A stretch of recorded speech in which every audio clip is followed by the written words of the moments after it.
Fikiri kwangu ni kwa sababu hii ilikuwa rufaa na rufaa haitolewi on the spot, sababu mara ya kwanza hukumu ilivyotoka ikakatiwa rufaa.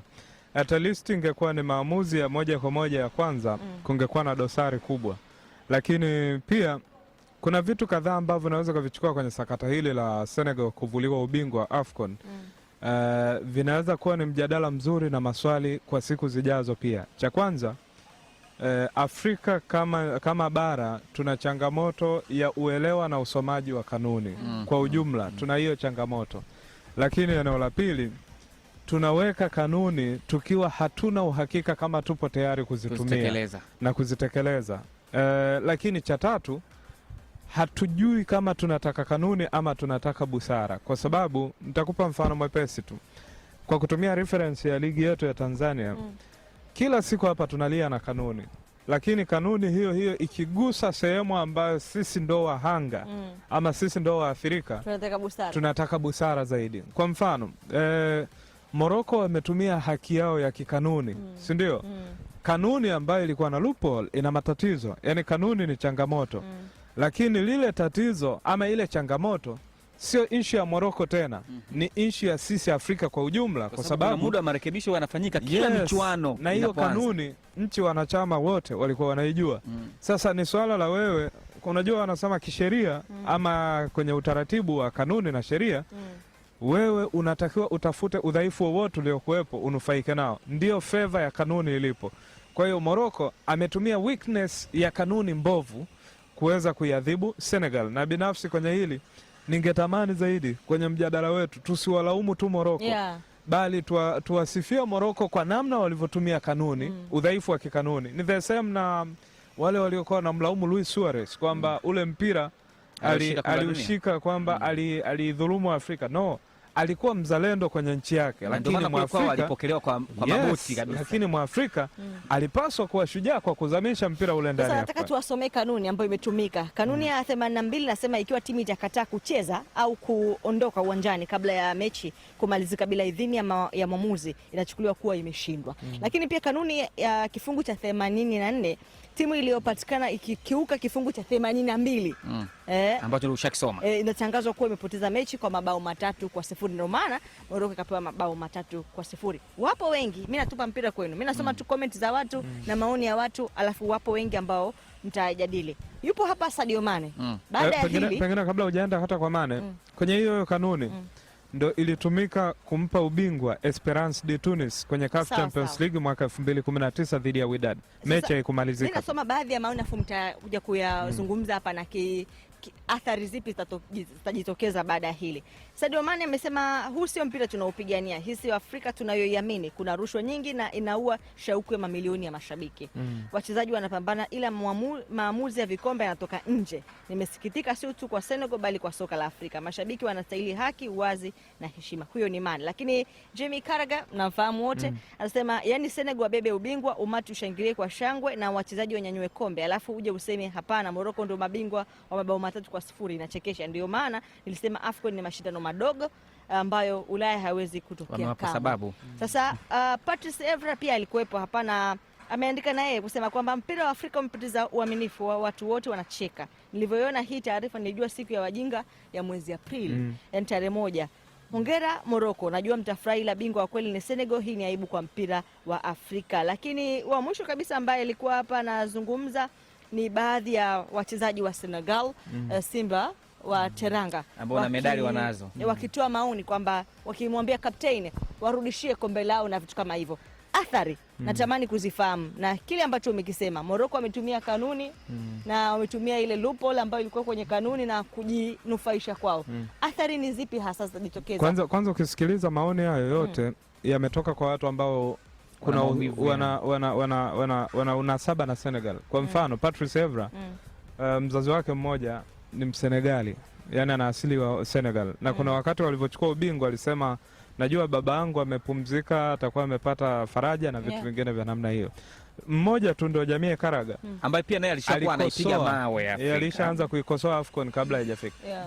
Kwa mtazamo Jamie Carragher anaona kama AFCON ina matatizo mengi ambacho umesema hapa. Yes, yani ni upuuzi kwa sababu kuna kanuni ambazo zinasimamiwa tu lakini hazina msaada wote. Yani mimi kwa mfano ukiniambia matokeo kwangu naamini yalipaswa kubaki kama yalivyo no matter what, kwa sababu kilichosababisha hii kanuni isiginwe pale ni makosa sasa ya mwamuzi.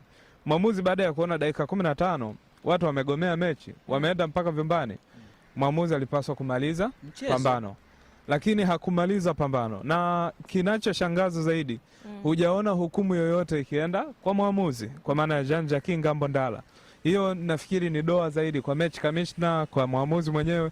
Walipaswa kuadhibiwa kwa kutimiza hiyo kanuni, lakini kitendo cha kubali mechi irudi kumaliziwa ilikuwa ni udhaifu wa dhahiri ambao pengine hatukupaswa tuweze kufika hapa. Yani na baadaye tunawanasibisha Morocco na upendeleo kwenye eneo ambalo ni sisi wenyewe zaidi ndio ambao tuna madhaifu, kwa maana ya kanuni zetu zilikuwa zinaweza kuifavor timu ya taifa ya Senegal kama zingekuwa strong.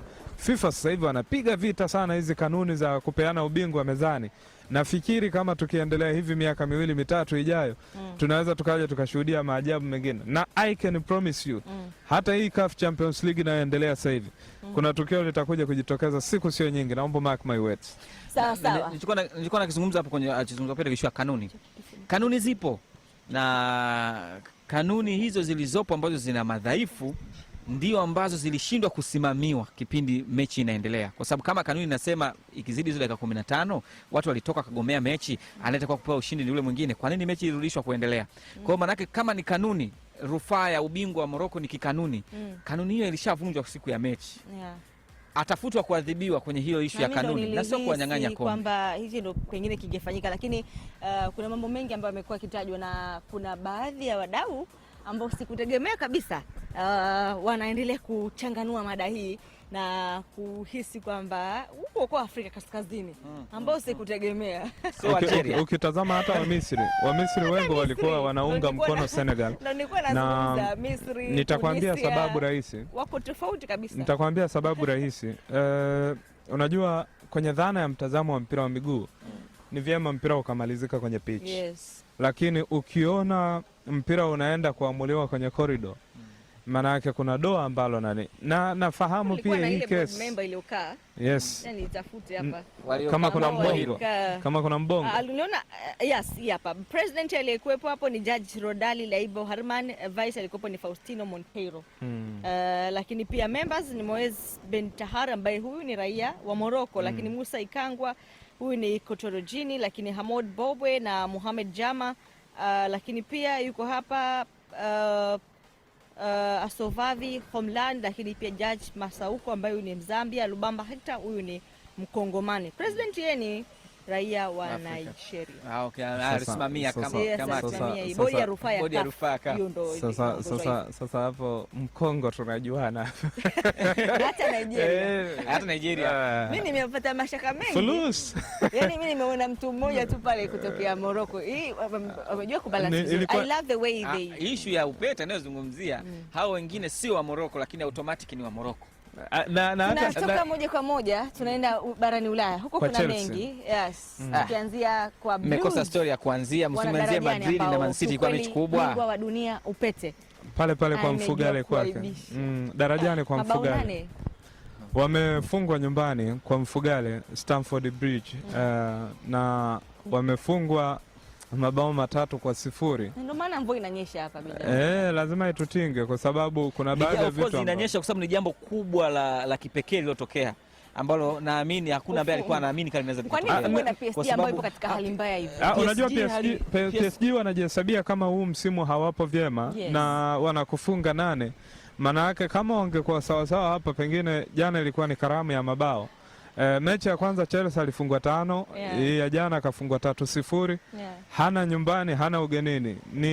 Ni matokeo ambayo tungezoea kuyaona kwa timu kama KMC zaidi. Timu nyingine siku ya jana tutegemea kuona Manchester United, lakini ndio hivyo yanatokea Chelsea. Ndio maana imeshangaza. Man City naye. Man City sikutaraji maajabu makubwa kwa upande wake. Nafikiri mechi pia ilikufa baada ya Bernardo Silva kutoka, lakini kwangu huge performance kwenye mchezo wa jana. Galatasaray ametolewa kwa Galatasaray siku ya jana. Galatasaray leo shughuli yao itakuwa pale ni Bodo na Glimt ndio ambao wametolewa na Sporting CP, lakini Liverpool leo kibaruani kwenye mchezo mwingine. Sawa. Galatasaray wanahesabika kutolewa ama la, unawapa prediction gani? Nawapa nafasi zaidi Galatasaray kusonga kuliko Liverpool. Sawa. Mechi nyingine ya kumalizia siku ya leo nafikiri ndio hiyo ambayo umeitaja ambayo itachezwa leo. Barca pia wanacheza saa 2 dakika 45. Tukutane kesho kwenye bao la asubuhi. Mimi ni Irene Kilango, hii ni mvua ya baraka kutokea hapa Benjamin Mkapa. Nilikuwa na Nazareth Upesi lakini pia Peter Lugendo. Asubuhi njema kwako wewe ulikuwa nasi. Asante pia kwa umetisha sana. Na sure. Pia dereva ambaye alikuwa nasi katika siku ya leo. Asubuhi njema. Bye bye. We love you all. Okay.